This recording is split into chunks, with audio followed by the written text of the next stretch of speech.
So this is just to show how to play FSS tables in different orientation, landscape and portrait. So I'm going to start with the default setup, which is portrait in landscape view. So, whoops, wrong button.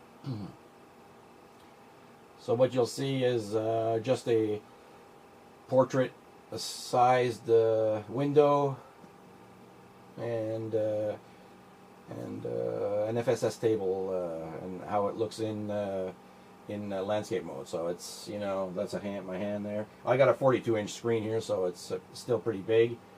And so we'll go and change the video setup. So bring up NVIDIA. I'm on NVIDIA, so AMD probably has an equivalent. So here I'll select portrait in rotate display, hit apply, and because I messed up my mouse, I dropped my mouse and I hit something, and now it's something complaining. Anyway, so you say yes. So now we're going to, now we have to go back into preferences and video options, because all the video options have changed now, because the orientation's changed. So now you can see windowed full screen is in the center somewhere, and anything above that, between it and anything above, is a good selection for FSS. So you say OK. Here I'm going to be full screen. Anyway, I hope the video this time, I've done this like 10 times now, 15 times this video, so I hope this time it's going to be clearer.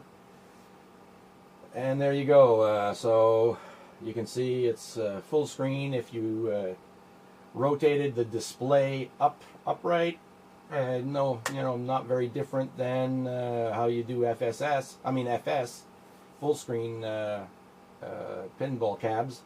You get, you know, you see everything. You see all the detail. They're very, very clear. The graphics that modelers have made, authors are very, very clear, and so you get to enjoy basically I think the equivalent of what you get in FSS mode. So switching back is easy. It's just the opposite. Back into control panel, NVIDIA control panel, select landscape, apply, accept the condition there, and there you go, you're back in that mode. Now when you go back, you have to go back into preferences, video options, and select a mode again, because it preserved the previous settings, so you have to change it. Every time you change back and forth between landscape and portrait, you have to do that. So here you can see all my icons are back the way they were. The menu is back on the bottom, but I'm using a program called Fences to manage the icons, and I cannot recommend it more for the purpose of switching back and forth between portrait and landscape. It manages the icons. They never change. They constantly stay where they are, stay the same, and it manages your icons perfectly. Like I said, I cannot recommend that program more for managing icons. It's fabulous. Anyway, so that's how you switch between landscape and portrait for FSS tables.